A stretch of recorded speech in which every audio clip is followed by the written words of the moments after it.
बिस्मिल्लाहिर्रहमानिर्रहीम, अस्सलाम वालेकुम, गुड मॉर्निंग, वेलकम टू सुनो पाकिस्तान। मैं हूं आपका होस्ट अजीम राना और हमेशा की तरह मेरे साथ मौजूद हैं। और मैं हूँ शहरबानो आवान। उम्मीद है आप ठीक होंगे, खुश होंगे और इस वक्त हमारा प्रोग्राम देख रहे जी। होंगे। सुनो न्यूज़ लगाएं, अगर नहीं देख रहे तो ज़रूर देखें।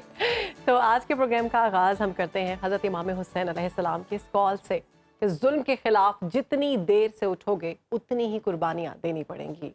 आज अगर बात की जाए अर्ज़ फ़लस्तीन की तो एक मर्तबा फिर लहू लहू है। इसराइल ने फ़लस्तीनियों पर जुल्म और बर्बरियत की इंतहा कर दी है। हालिया बदतरीन इसराइली दहशतगर्दी नाकाबिले बयां और गमो अलम की ये नई दास्तान दास्तान रकम। रकम करने जा रहे हैं। फ़लस्तीनियों की मुनज़्ज़म नस्ल कुशी का सिलसिला फिर से शुरू हो चुका है। बच्चों, औरतों, जवानों और बूढ़ों को गोलियों का निशाना बनाया जा रहा है। इसराइली फ़लस्तीन के असल मालिकान को बेघर करने पर तुले हुए हैं। आज अर्ज़ फ़लस्तीन इंसानियत को पुकार रही है। आज अर्ज़ फ़लस्तीन उम्मत मुस्लिमा को पुकार रही है। अगर तारीखी हक़ाइक़ को देखा जाए नाज़रीन, तो 1918 में फ़लस्तीन में मुसलमानों की आबादी 6 लाख से ज़ायद थी, जबकि यहूदियों की आबादी उस वक्त सिर्फ 60,000 थी। लेकिन 1922 में यहूदियों की तादाद 83,000 तक पहुंच गई और फिर एक सोचे समझे मंसूबे के तहत यहाँ यहूदियों की तादाद में इजाफा होता रहा, यहाँ तक कि 1948 में यहूदियों की आबादी 7 लाख तक पहुंच गई और पूरी दुनिया ने मिलकर फ़लस्तीन का हक गस्ब करके यहूदियों को एक अलग वतन दे दिया और 15 मई 1948 को उसे इसराइल का नाम दे दिया गया। हम सबका फ़र्ज़ ये बनता है कि फ़लस्तीन में होने वाले मुज़ालिम के ख़िलाफ़ आवाज़ बुलंद की जाए और पूरी दुनिया को एहसास दिलाया जाए कि वो इसराइल को बेगुनाह फ़लस्तीनियों के खून में हाथ रंगने से रोके।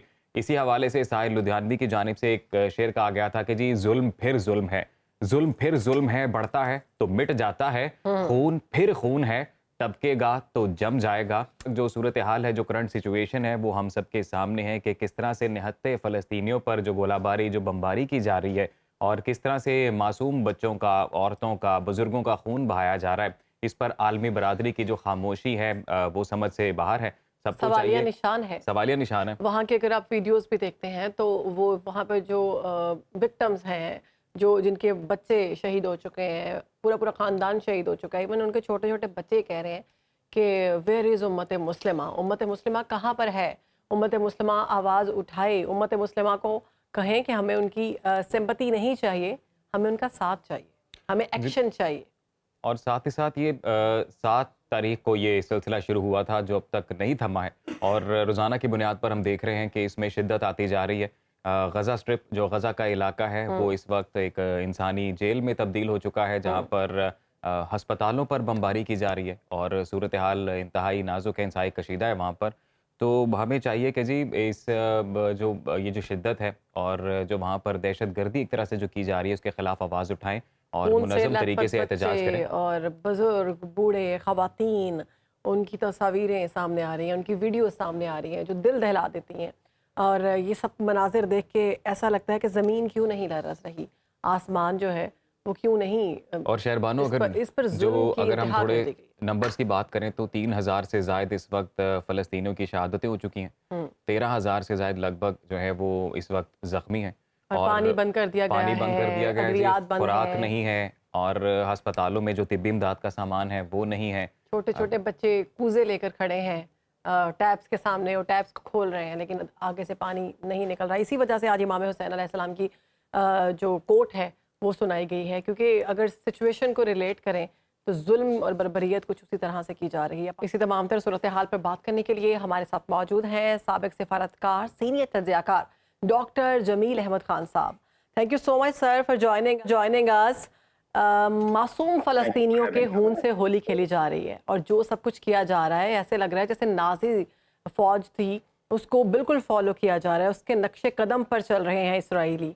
ये जो सिलसिला है, ये कहाँ जाकर रुकता हुआ आपको नज़र आ रहा है? जी, ये अभी तो रुकता हुआ नज़र नहीं आ रहा है। वक़्ती तौर पर अगर अभी अक़वाम आलम ख़ास तौर पर ह्यूमैनिटेरियन रिलीफ़ के हवाले से थोड़ा बहुत दबाव अगर बढ़ा है, तो मैं नहीं समझता कि इज़राइल, जिसको कि इतनी शह मिल चुकी है अब से नहीं, बरसा-बरस से, और ख़ास तौर पर कल जब जो बाइडेन आए, उन्होंने तकरीर की इज़राइल इज़राइल में और चंद घंटे क़याम के बाद वापस गए, तो उन्होंने क्लियरली बता दिया कि जिस तरह 9/11 में अमेरिका पर असर हुआ था और उसका रिएक्शन अमेरिका ने किया था, उसके मुताबिक इजराइल, मतलब उन्होंने अल्फाज दूसरे इस्तेमाल किए कि इजराइल के ऊपर भी 9/11 आ गया है। मतलब इजराइल जो कर रहा है, जिस तरह अफगानिस्तान में हुआ या इराक में हुआ, उसी तरीके से इजराइल जो कर रहा है, इसका मतलब इस तरह लिया जा रहा है। तो एक तो उनको शय मिली हुई है वहाँ, और दूसरी ये है कि अगर अमेरिका की शय मिली हुई है तो उसके जितने भी एलाइज हैं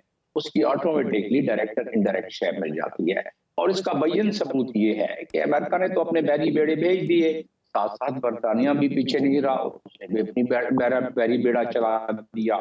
और वजह उसकी ये है कि जिस शिद्दत और जिस लर्जा खेज अंदाज में इस दफा इंसानियत की तजलील और इंसानियत को मसमार किया जा रहा है, ये इससे पहले देखने में नहीं आया है। ये आबादी की आबादी, मतलब एक मुल्क है, अगर उसको मुल्क तो खैर अभी तस्वर नहीं करते ये लोग, लेकिन हमारे लिहाज से और अक़वाम मुत्तहिदा के रेजोल्यूशन के मुताबिक वो टू स्टेट थ्योरी के मुताबिक एक मुल्क होना चाहिए। उसकी इम्प्लीमेंटेशन नहीं हुई है, ये और बात है, लेकिन उस पूरे मुल्क को तबाह कर रहे हैं, उस पूरे फलस्तीनी कौम को तबाह कर रहे हैं, कारपेट बम्बिंग आबादी पर, लोगों पर। यहाँ तक अब तो नौबत आई है कि अक़वाम मुत्तहिदा के 15 के करीब स्टाफ मेंबर्स जो हैं वो इसमें जाँ बहक हुए हैं। और उसके अलावा जो वहाँ बच्चे बूढ़े, जो अभी आपने बताया इस वक्त अपनी रिपोर्ट में भी जिक्र किया, ये मामला और रुकता नजर नहीं आ रहा है। थोड़े से डॉक्टर जमील दबाव के साहब, तहत जैसा कि अभी आपने सर फरमाया है कि ये मामला भी रुकता नज़र नहीं आ रहा है, हम देख रहे हैं कि इसराइल का साथ देने के लिए अमेरिका और बरतानिया तो खुलकर सामने आ रहे हैं, लेकिन दूसरी जानिब मुस्लिम उम्मा का जो किरदार है वो समझ में नहीं आ रहा है। क्या लग रहा है आपको, मुस्लिम उम्मा इस वक्त कहाँ है और क्या किरदार उसकी जानिब से अदा किया जा सकता है? देखिए, उन्होंने बहुत ज्यादा एक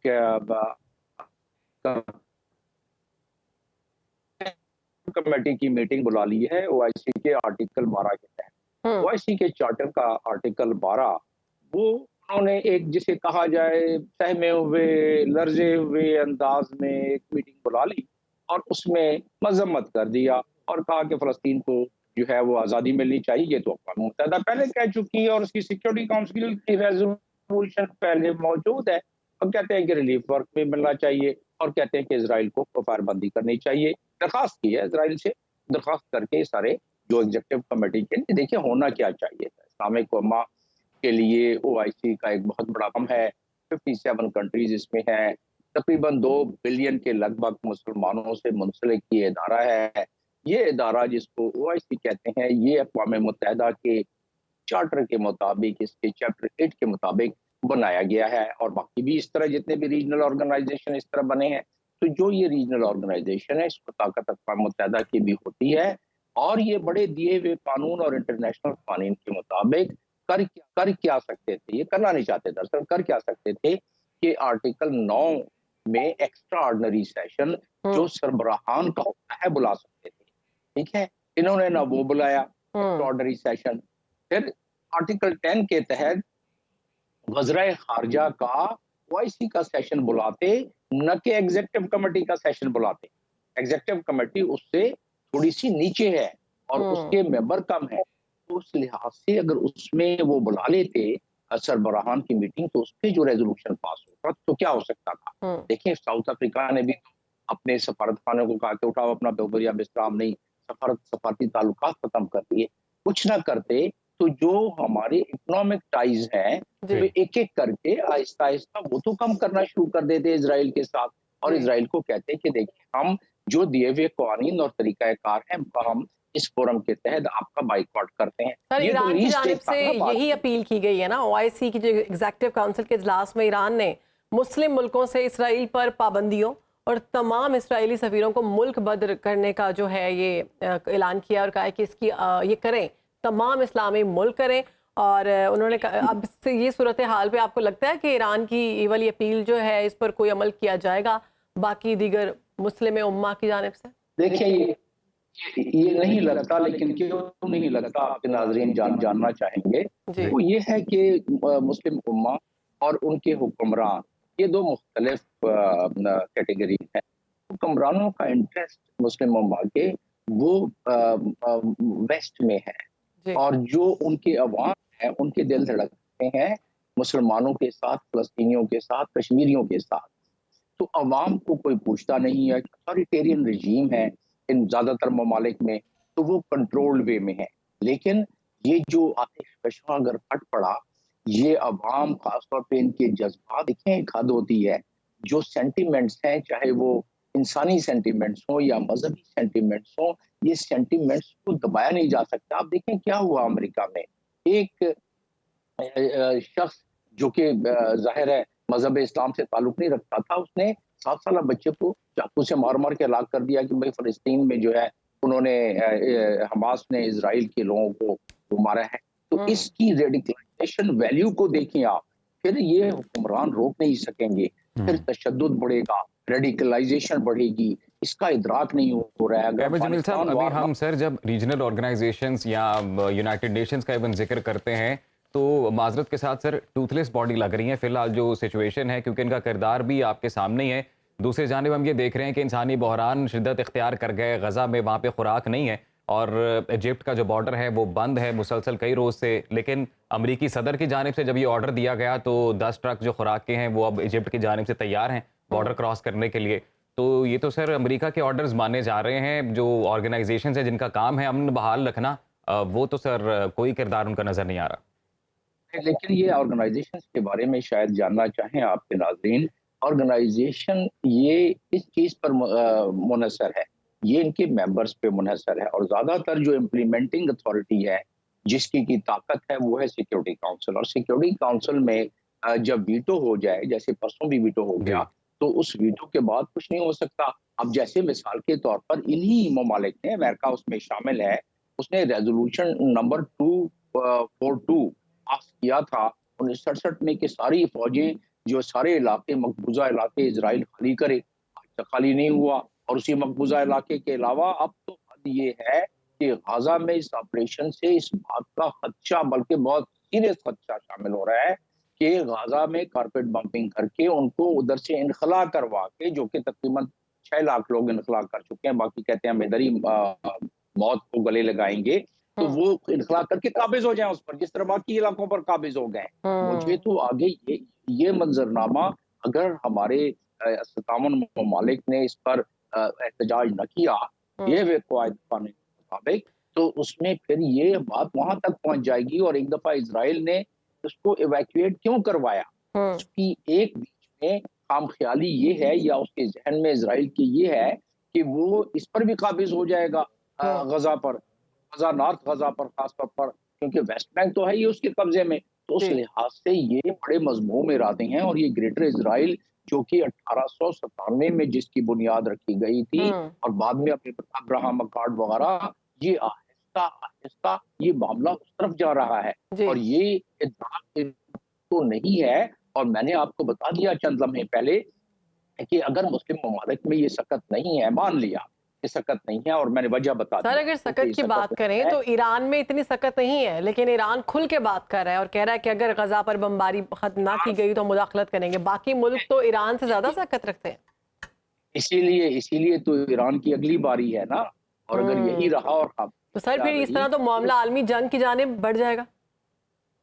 तो ये शिद्दत तो में तो कमी आती नजर नहीं आ रही है जियोपॉलिटिकल मंजरनामे, ये जियो स्ट्रेटेजिक मंजरनामे में शिद्दत पे कमी नहीं। और फिर मैं आपको बताता चलूं, और ये जानना चाहेंगे आप लोग कि ये अगर ईरान की बारी आ गई, जिसको कि बहुत पहले से प्लानिंग की जा रही है, और इस पे स्टेटमेंट्स मौजूद हैं इस पर, और मैं कोट कर सकता हूं कि अगर ईरान की बारी आ गई तो आप अंदाजा करें कि ये मामला कहीं ऐसा ना हो जाए, बल्कि ऐसा हो सकता है कि 1 by 1 and turn by turn, तो फिर वो मामला उधर पहुंच जाएगा। बिल्कुल अहमद जमील साहब, और ऐसा ही जो तारीख़ एतबार से ग्रेटर इसराइल का जो प्लान है वो भी कुछ ऐसा ही है। सर ये कहिएगा कि पाकिस्तान को कहाँ देखते हैं आप इस सारी सिचुएशन में, पाकिस्तान क्या किरदार अदा कर सकता है?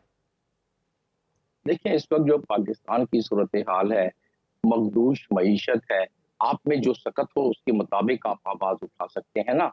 अगर सकत ही ना हो तो हिकमत अमली के साथ आवाज उठाई जा सकती है।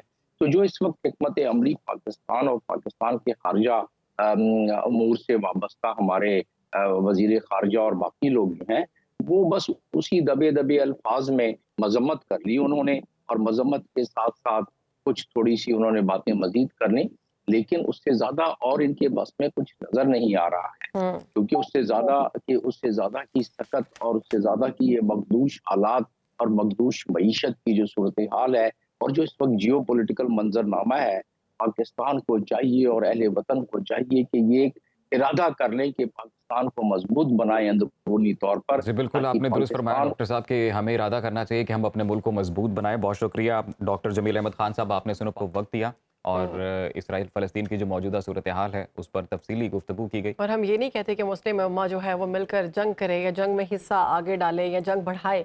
हमारा मौक़िफ़ सिर्फ ये है कि जंग खत्म मुस्लिम करवाई जाए किसी खत्म तरीके से। करवाए। 57 जो है वो इस्लामी मुल्क हैं, अगर वो मिलकर बात करें तो इसका हल निकल सकता है।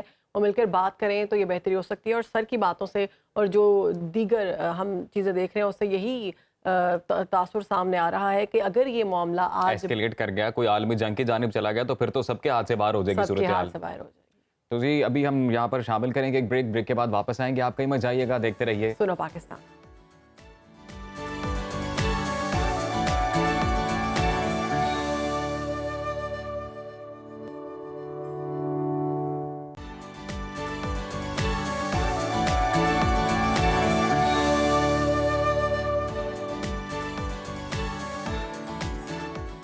वेलकम बैक टू सुनो पाकिस्तान। मुल्क की सूरत हाल की बात करेंगे तो नया सियासी फेज शुरू होने वाला है। लीगी कायद नवाज शरीफ की वापसी का काउंटडाउन स्टार्ट हो चुका है।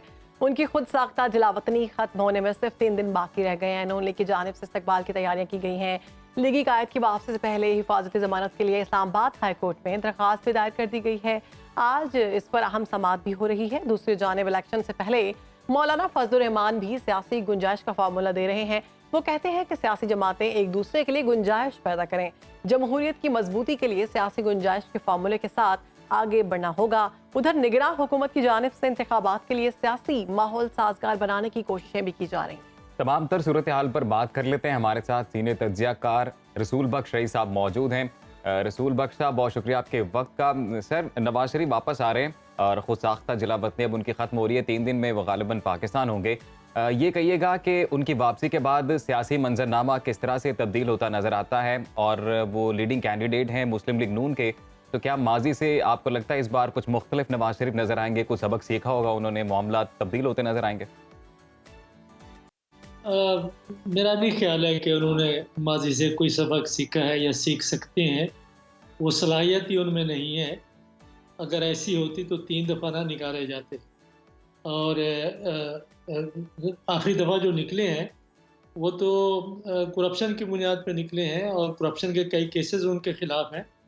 कुछ तो दफन हो चुके हैं और दफन करवा दिए गए हैं, लेकिन बहुत सारे केसेस उनके ख़िलाफ़ हैं। उनके ख़िलाफ़ तो और केसेस बनने चाहिए कि जो आपकी बिजली महंगी है जिसकी वजह से सनत दुनिया में आपका मुकाबला नहीं कर सकती, ये मुआहदे मियां नवाज शरीफ साहब ने किए हैं।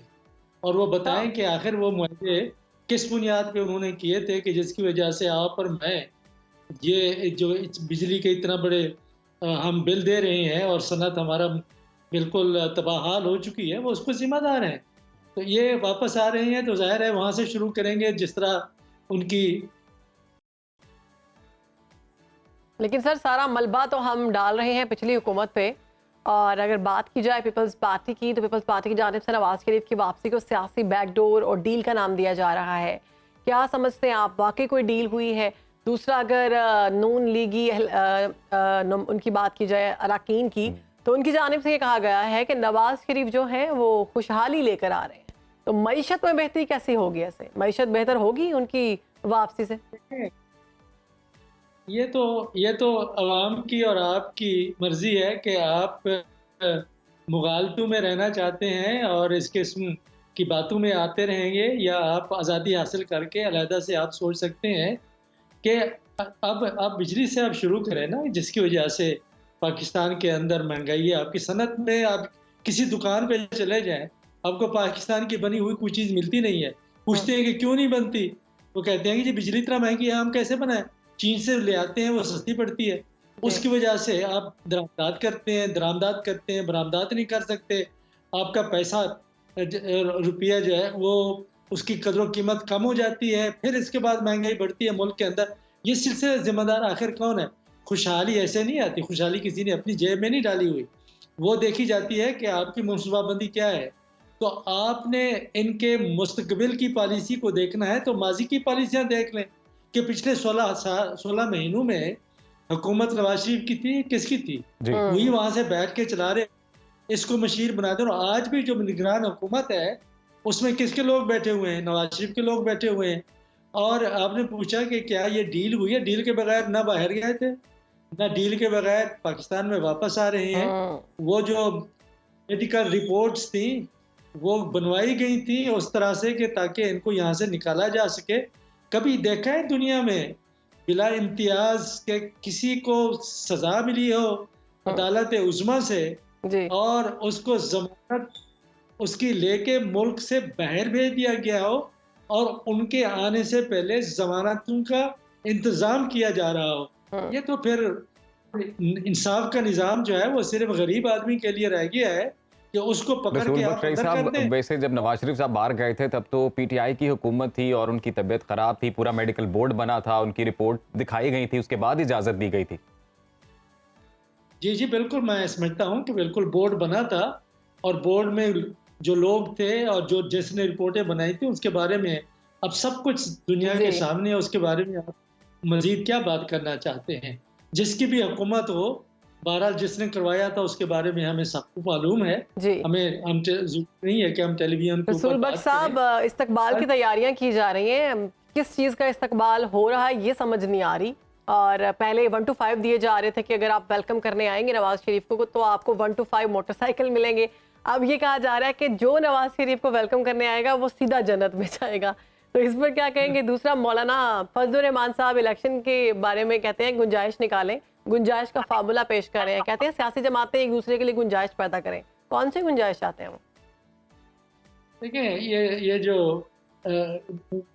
इस्तकबाल की तैयारियां हो रही हैं तो ज़ाहिर है एक ही जमात कर रही है, आखिर उनके ज़िम्मे लगाया गया है कि देखें अगर आपने हमारा टिकट लेना है तो इतना बंदे भी लेके आओ। और वो बंदे उनके कहने पर भी नहीं आ रहे कि मोटरसाइकिलों का वादा किया जा रहा है और भी वादे किए जा रहे हैं।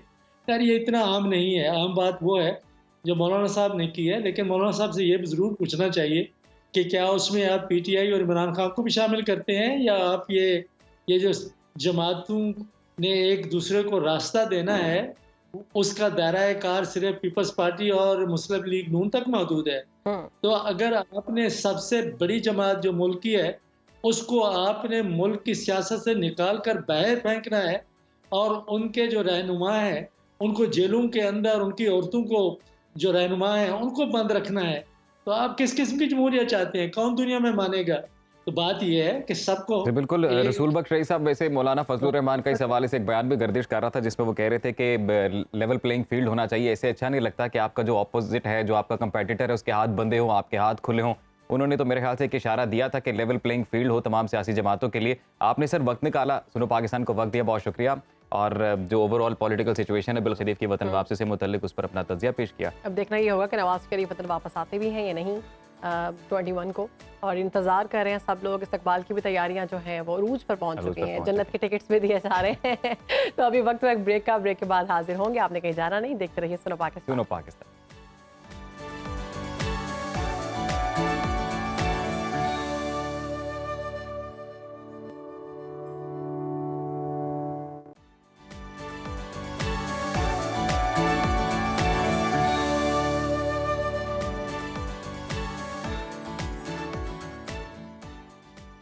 Welcome back after the break नाजरीन। और अब आपको पता है कि वर्ल्ड कप का सीज़न है और जितने भी क्रिकेट फैंस हैं होपफुली वो इस सीज़न को भरपूर एंजॉय कर रहे होंगे। और इस सीज़न में अच्छी खबर पाकिस्तान क्रिकेट टीम के लिए ये है कि कौमी कप्तान बाबर आजम बदस्तूर पहली पोजीशन पर, शहर बानो जी हाँ, बरकरार है हैं। उनकी ये पहली पोजीशन और बादशाहत पे बरकरार है फिलहाल। बादशाह तो बरकरार है। और हम तो ये चाहते हैं कि हमारी टीम दिन दुगनी रात चुगनी तरक्की करे और इस सीज़न में बेहतरीन परफॉर्म करे। और दूसरे नंबर की अगर बात करते हैं तो वो भारतीय खिलाड़ी हैं शुभमन गिल, जो कि आईसीसी रैंकिंग में दूसरी पोजीशन पर हैं। और आईसीसी के मुताबिक बाबर आजम के 836 जबकि शुभमन गिल की रैंकिंग पॉइंट्स 818 हैं। और रैंकिंग में साउथ अफ्रीका के खिलाड़ी क्विंटन डिकॉक जो है वो एक दर्जे तरक्की के बाद तीसरे नंबर पर आ गए। और ये जो लिस्ट है वैसे प्लेयर्स की, वो वैसे हमने अपनी टीवी स्क्रीन पर भी शेयर की है। लेकिन जो सवाल है वो ये है कि वर्ल्ड कप सीजन को आप लोग कैसे एंजॉय करते हैं? मैं तो शहरबानो से ही पूछना चाहता हूँ कि शहरबानो, आप मैचेस देखती हैं, कैसे एंजॉय करती हैं आप इस? मैं चाय का कप, बिस्किट, पॉपकॉर्न और खामोशी। अच्छा, नो खाना, चाय बिस्किट से काम चलता है? हाँ चलता है। मतलब आप बिस्किट लवर हैं? Yes. Which biscuit you like the most? Brand का नाम नहीं ले सकती मैं, क्यों लूं? अच्छा मेरे पास आपके लिए सरप्राइज है। हाँ क्योंकि अभी चूंकि यहाँ पे सिर्फ चाय का कप है, जी, तो मैं आज आप जो कमी महसूस कर रही है ना बिस्किट ना होने की, वो दूर कर सकता हूँ। एनर्जी थोड़ी सी बूस्ट करने के लिए मैजिक करूँ थोड़ा सा? हाँ करें मैजिक, बच्चों वाला मैजिक। आप आंखें बंद करें, मैं मैजिक करूँगा। ओके करें। 1 2 3 टाडा टाडा टाडा। ओह There is वाह, the biscuit. वाह, वाह, thank you thank you thank you. तो इसका मतलब ये, इस क्रिकेट वर्ल्ड कप को एंजॉय करें अपने खास दोस्तों और कैंडी की खास मिठास के साथ, वाह, क्योंकि वाह। कैंडी में वो खास मिठास है जो किसी और में कहा। क्या बात है शहर बानो, बड़ी स्टाइल से जो है वो डायलॉग्स बोलती हैं। क्या बात है शहर बानो। बिस्किट बताएं कैसा? बहुत बहुत बहुत मीठा अच्छा है, मुझे बहुत वैसे बड़ा अच्छा है। पसंद है बिस्किट। मैं वैसे बड़े कम बिस्किट खाता हूँ। वैसे ये लेकिन- वाहिद बिस्किट है जो हमारे बचपन का है, आपको याद है? हाँ, ये हमारे बचपन में मिलता था। ये आपने बड़ी दिलचस्प बात की। इसके साथ ना एक एसोसिएशन है, चाइल्डहुड एसोसिएशन। मतलब वो फ्लैशबैक आ गया मुझे इसकी ना। कैंडी की एक बड़ी मजे वाली एक मिठास सी है। और मुझे याद है जब हम स्कूल जाते थे सुबह सुबह अक्सर नाश्ते में चाय बिस्किट, क्योंकि बच्चे जरा जिद्दी होते हैं, वो इस तरह के नाश्ते पूरे तरीके से नहीं करते। तो यही होता था कि जल्दबाजी में चाय या साथ ब्रेड वगैरह होती थी, या फिर most of the time biscuit होते थे। और तो फेवरेट उसमें बिस्किट कैंडी होता था बिस्किट। Candy biscuit. वाह। बचपन में सबका आई थिंक सबका फेवरेट है ये कैंडी बिस्किट। और इसीलिए मैंने कहा है कि इस क्रिकेट वर्ल्ड कप को एंजॉय करें अपने खास दोस्तों और कैंडी की खास मिठास के साथ, क्योंकि कैंडी में वो खास मिठास है जो किसी और में कहा। वैसे मुझ में भी काफी मिठास है। वो मुझे ना नॉस्टैल्जिया हो रहा है कैंडी बिस्किट से। हाँ हाँ, हाँ, मुझे पता है बचपन की यादें वर्ल्ड आ कप की गई। बात करेंगे हम, अच्छा, कि हमारी दुआ वैसे है हम वर्ल्ड कि कप की भी बात कर रहे थे साथ साथ। हाँ हाँ, हमारी दुआ याद है आ कि गया मुझे। पाकिस्तानी खिलाड़ी बहुत अच्छा खेलें, इसी तरह पाकिस्तान का नाम रोशन करें और बाबर आजम जो है पहली पोजीशन पर बरकरार हैं। बादशाहत उनको भी बिल्कुल उनके पास मौजूद है। लेकिन अभी दूसरी सिचुएशन पोजीशन बड़ी पर जो ट्रिकी है है। आपको शुभमन लास्ट मैच गिल याद है। है? लास्ट मैच याद है पाकिस्तान ने जो इंडिया के अगेंस्ट खेला है, उसके बाद सिचुएशन जो है ना थोड़ी ट्रिकी हुई भी है। Yes, tense तो हो चुकी है। अब अगले जो मुकाबले हैं पाकिस्तान के, वो तगड़ी टीमों के साथ हैं। ऑस्ट्रेलिया के साथ, इंग्लैंड के साथ, न्यूजीलैंड के साथ, साउथ अफ्रीका के साथ। ये बड़ी ऑस्ट्रेलिया के टीम है। साथ क्या लगता है आपको, पाकिस्तान जीतेगा? देखिए जी, मेरी दिली ख्वाहिश ये है कि पाकिस्तान सब टीमों को वाइट वॉश करे। आमीन। अगर आप देखें सिचुएशन को, परफॉर्मेंस को, वैसे मैं उसमें कोई क्या इतना लगता है? क्रिकेट एक्सपर्ट नहीं हूँ, लेकिन कुछ तुक्का लगा सकते हैं। और मुझे ये है कि इंशाल्लाह पाकिस्तान जो है वो अच्छी अपनी परफॉर्मेंस चलें दिखाएगा। बिस्किट एंजॉय करें। अभी वक्त ब्रेक का, ब्रेक के बाद हाजिर होंगे। आपने कहीं जाना नहीं, देखते रहिए सुनो पाकिस्तान। हम खाएंगे ब्रेक में कैंडी बिस्किट।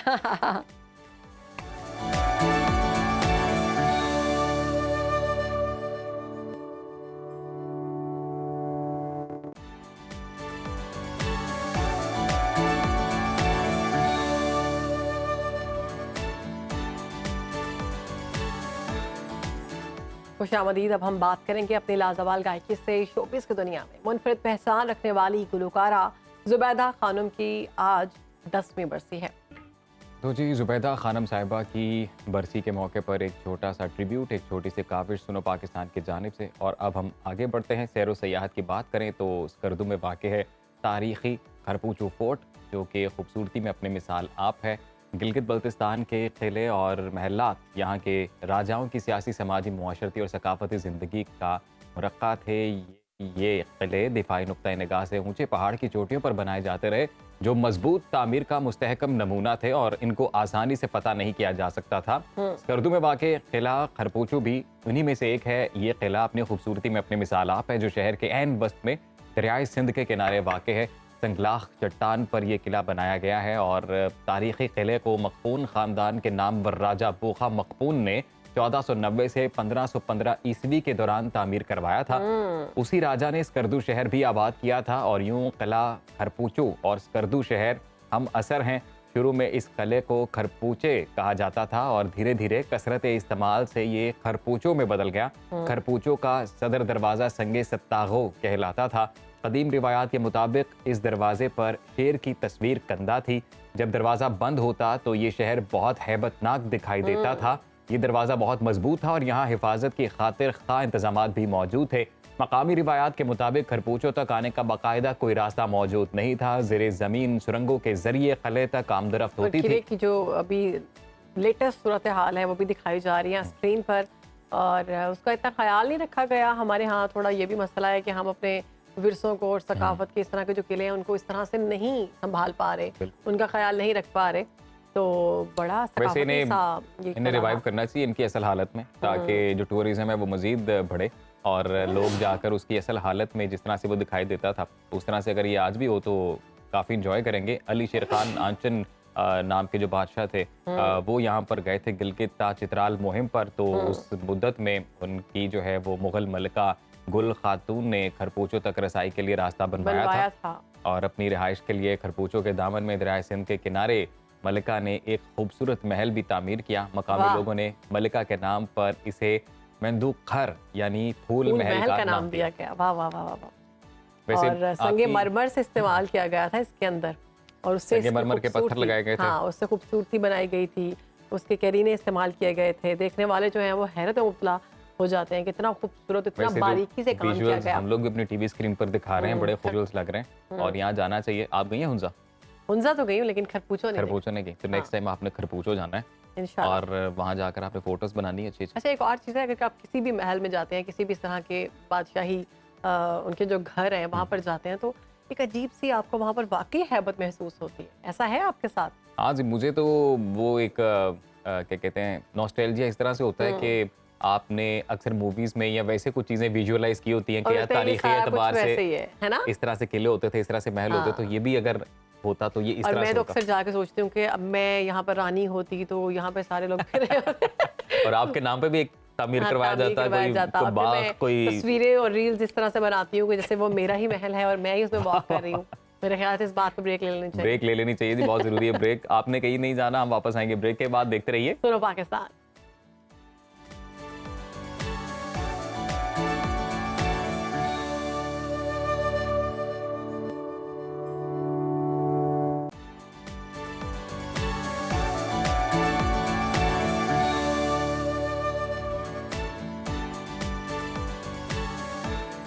Welcome back. अब हम बात करेंगे मौसम सरमा की आमद के साथ पैदा होने वाले जल्द के मसाइल के बारे में। तो मौसम सरमा शुरू होते ही खवातीन को अपने जल्द की खूबसूरती और इसकी हिफाजत की फिक्र लाहक हो जाती है। इसकी वजह यह है कि मौसम गर्मा के मुकाबले में मौसम सरमा में जल्द के मसाइल में ज़्यादा इजाफा होता है और सर्दियों में हवा में नमी का तनासुब कम होता है और लोगों में जल्द के खुश होने और फटने की शिकायत ज़्यादा बढ़ जाती हैं।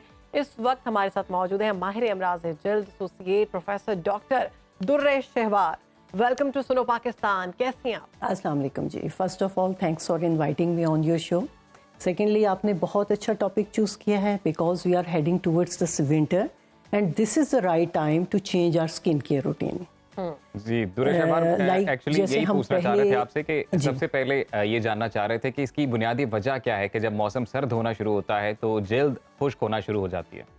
जी देखिए, बेसिकली जैसे विंटर के नाम से ही समझ आती है कि the weather is cold and dry, the level of humidity in the environment is very लो।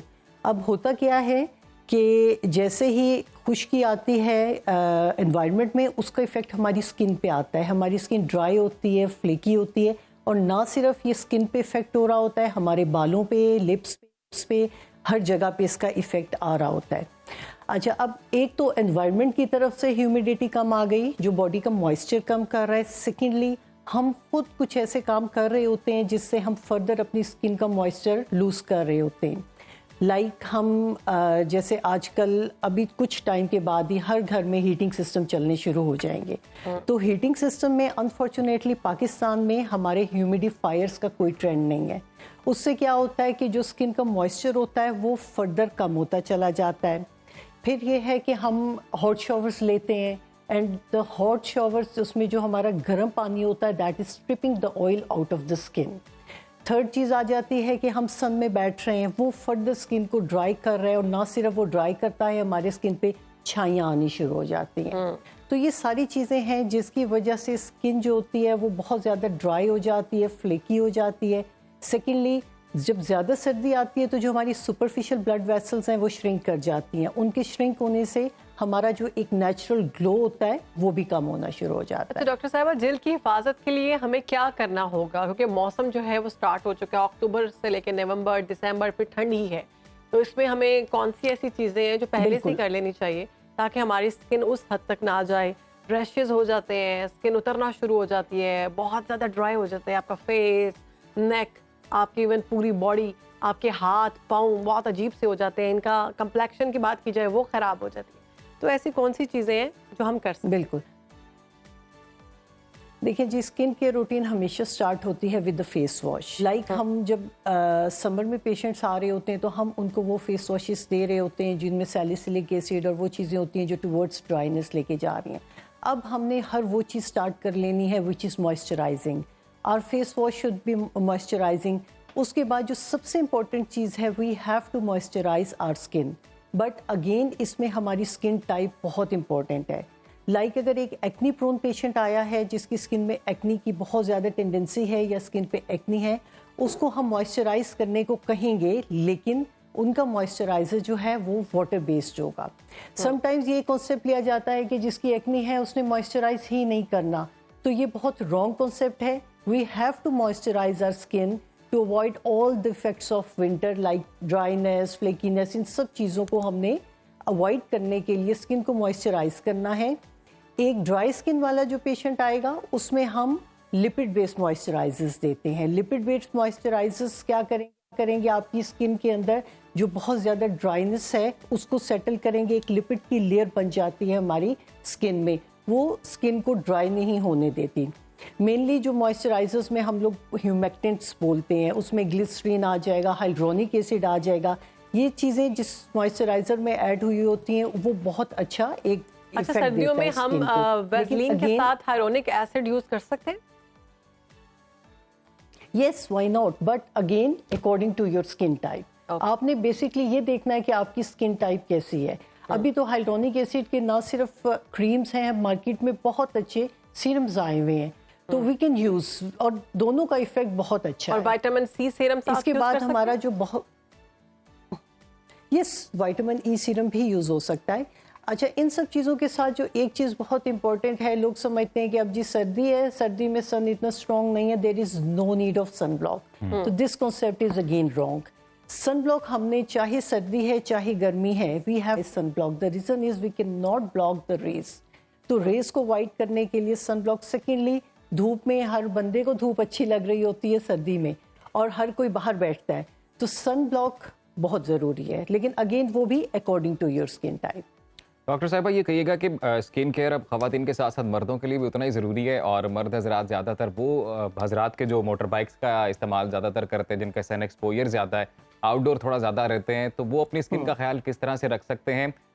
ये तो ज़रूरी है कि स्किन टाइप के अकॉर्डिंग आप डॉक्टर से एक्सपर्ट एडवाइस लें, तो घर पर ऐसी चीज़ें जो मौजूद हों जिनको इस्तेमाल करके हम अपनी स्किन को बचा सकें। बिल्कुल जी, देखिए स्किन केयर ना सिर्फ लेडीज़ में इम्पॉर्टेंट है, बल्कि अब तो बहुत अवेयरनेस है। अगर मैं अपनी ओपीडी में देखती हूँ तो मेरे पास 50% अगर फीमेल पेशेंट्स हैं तो 50% मेल हैं, and they are concerned about their skin. और अब ये है कि सब लोग अपनी स्किन का केयर करते हैं। अब जैसे आपने पूछा है बाइक पे, obviously we know already skin जो है वो ड्राई है, आपने बाइक पे जाना है, आपका डायरेक्ट कॉन्टेक्ट होगा एयर से, और अगर सनी डे है तो आपका सन से कांटेक्ट होगा। तो जब उन्होंने निकलना है तो निकलने से पहले all the expose parts of the body must be moisturised, और उसमें मॉइस्चराइज करने के बाद उन्होंने सन ब्लॉक ज़रूर लगाना है। अच्छा, एक चीज़ और इसमें बहुत ज़रूरी है कि we have to reapply sun block after every 4 hours, because 4 घंटे के बाद सन ब्लॉक का इफेक्ट ज़ीरो हो जाता है। तो निकलने से पहले ये लोग अच्छी तरह स्किन को मॉइस्चराइज करेंगे और सन ब्लॉक अप्लाई करेंगे। और हम तो ये गाइड करते हैं कि आप सन ब्लॉक अपने साथ लेके निकलें अगर आपका फुल डे काम है। 4 घंटे के बाद आप उसको रीअप्लाई करें। अच्छा डॉक्टर साहब, आजकल हम बहुत ट्रेंड देख रहे हैं, गर्ल्स जो हैं वो ज़्यादा सीरम्स की जाने पड़ रही हैं। सर्दियों में भी कोशिश की जाती है कि सीरम यूज़ करें अपनी स्किन को फिट रखने के लिए। हमें पता नहीं इसके नुकसानात क्या हैं, इसके फ़ायदे क्या हैं।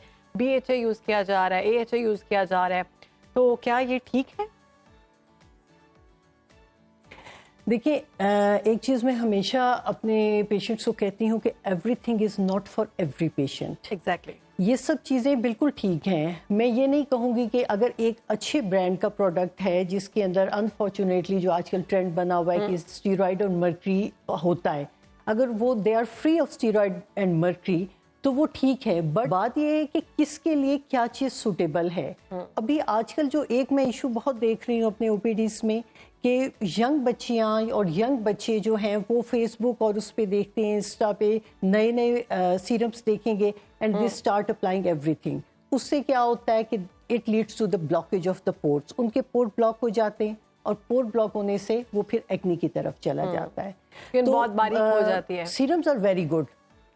बारीक वो तो जिस स्टेरॉइड से बारीक हो जाएगी, आपकी एक्नी हो जाएगी, आपकी मिलेज़मा आ जाएगा जिसको हम लोग छाइयाँ बोलते हैं, और आपके वेसल्स विजिबल हो जाएंगे कि वो इतनी बारीक हो जाती है। तो सीरम्स आर वेरी गुड, लेकिन अगर आपको ज़रूरत है तब आपने लगाना है। तो इट्स बेटर कि जब एक वेदर चेंज होता है तो आप एक डर्माटोलॉजिस्ट के पास जाके अपनी प्रॉपर एक स्किन केयर रूटीन ले लें। वो आपकी एज, आपकी स्किन टाइप, हर चीज़ के अकॉर्डिंगली आपको डॉक्टर एक सही गाइड कर साहब, सकता है। आखिर में मैं ये जानना चाहूँगा कि सर्दियों में गर्म पानी का इस्तेमाल भी ज़्यादा बढ़ जाता है। हम लोग यूजुअली गर्म पानी से नहाना शुरू कर देते हैं, तो उससे भी हम देखते हैं कि स्किन पे जो है वो ड्राइनेस ज़्यादा हो जाती है, तो उसका क्या हल हो सकता है? बिल्कुल, देखिए ये मैंने स्टार्ट में भी बात की थी कि जैसे कि अभी विंटर में ह्यूमिडिटी कम है, स्किन में ऑलरेडी मॉइस्चर कम है, when we are taking hot showers तो उससे क्या होता है कि वो फर्दर आपके ऑयल को वो स्ट्रिपिंग आउट कर रहा होता है, जो आपका हॉट वाटर होता है। तो इट्स बेटर कि आप ल्यूकवार्म वाटर से शॉवर लें और अपनी एक रूटीन बना लें कि आपने जैसे ही शॉवर लेना है, जिसकी स्किन ज़्यादा ड्राई है तो उसके बाद आप फ़ौरन बॉडी को मॉइस्चराइज करें, ताकि आपका जो बॉडी का मॉइस्चर है वो ब्लॉक हो सके और आपकी स्किन ड्राइनेस की तरफ ना जाए। ठीक है, thank you so much. Doctor साहिबा हमारे साथ मौजूद थी, डॉक्टर दुरेश शहवार, जो हमें बता स्किन का ख्याल रख सकते हैं आप। और एक्सपर्ट्स को इसीलिए लाया जाता है ताकि आपके जितने भी सवाल हैं उनका जवाब आपको पहले से मिल जाए और आप पहले से एक तैयारी करनी शुरू करते हैं। सर्दियाँ आ रही हैं, अपना ख्याल रखें। अभी वक्त है ब्रेक का, ब्रेक के बाद हाजिर होंगे, आपने कहीं जाना नहीं। देखते रहिए सुनो पाकिस्तान।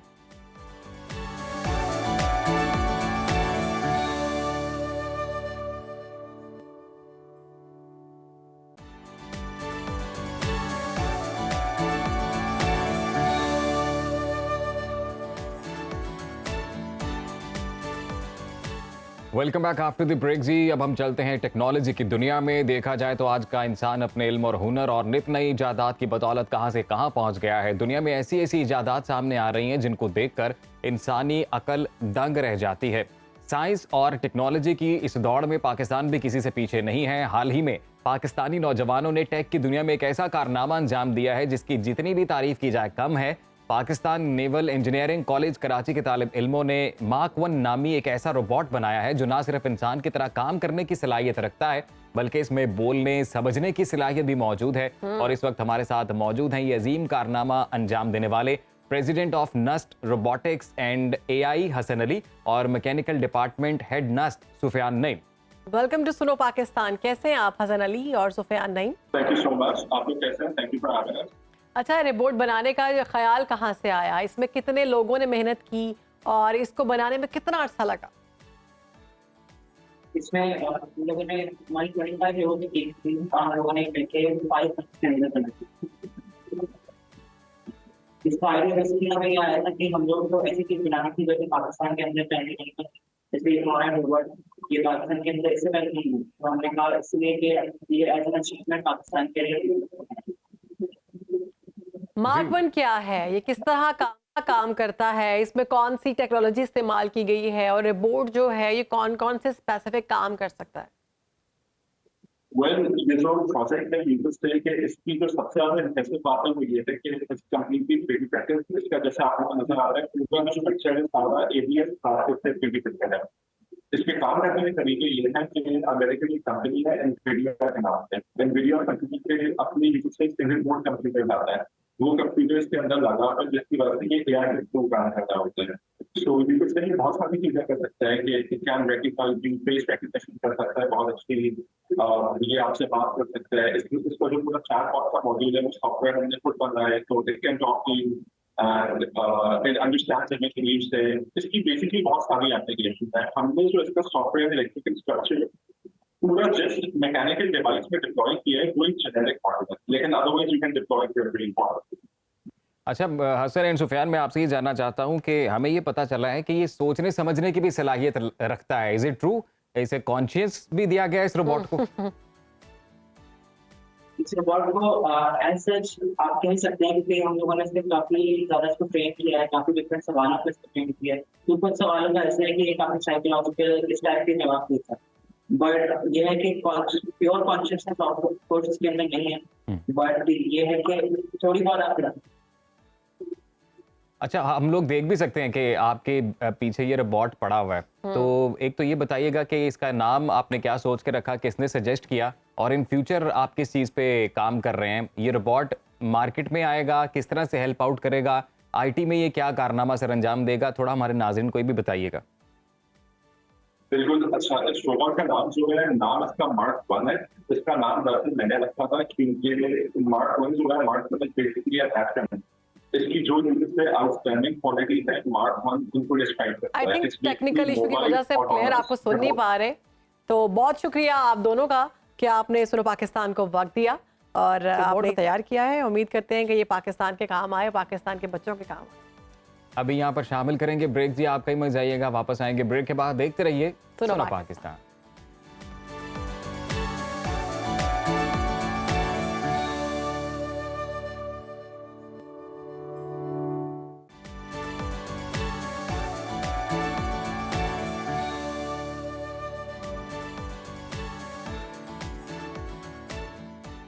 Welcome back. बड़ी दिलचस्प खबर सामने आई है, मैंने सोचा आपके साथ शेयर करूं। चंद रोज कबल टोक्यो से ओसाका जाने वाली परवाज के जरिए जापानी सोमो रेसलर्स एक फेस्टिवल में जा रहे थे, मुकाबलों में शिरकत करनी थी उन्होंने।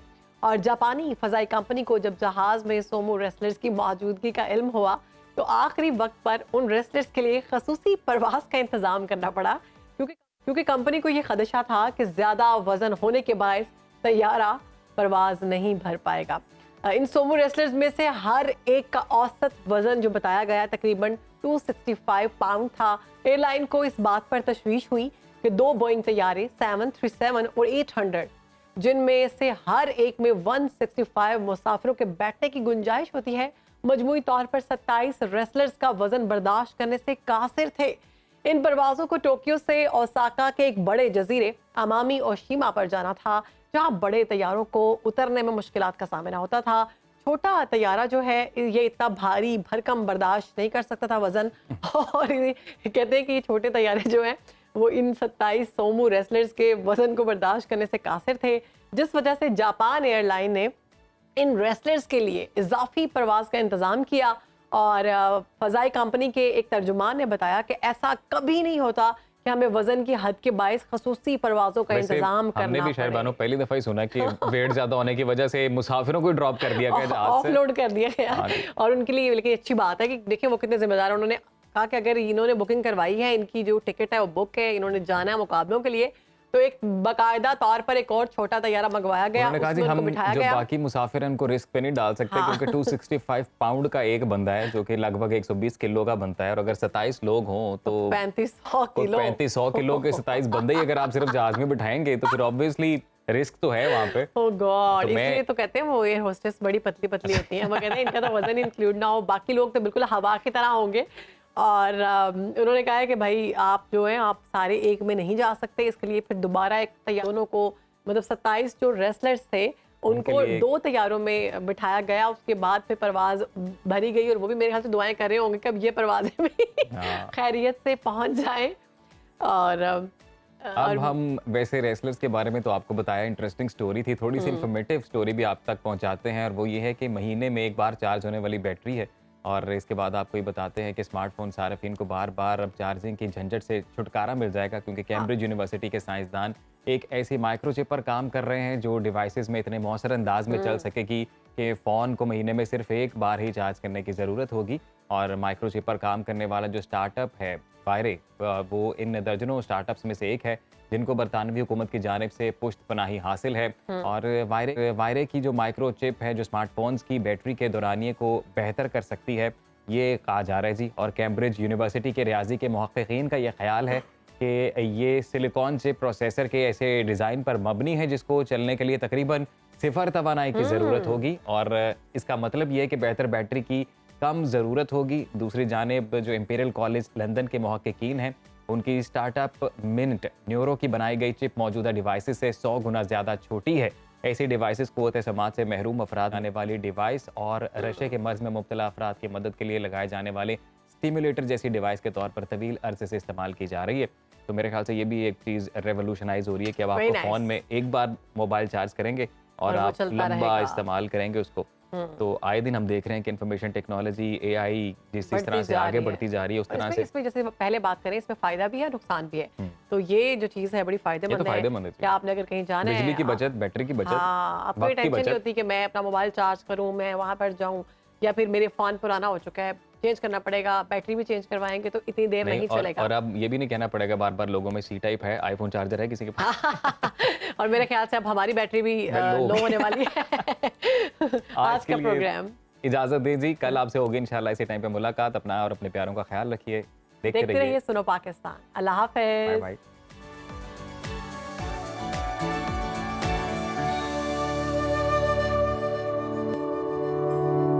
आप कहीं भी हो, वक्त कोई भी हो, बाखबर रहिए दुनिया के हालात व वाक़यात से।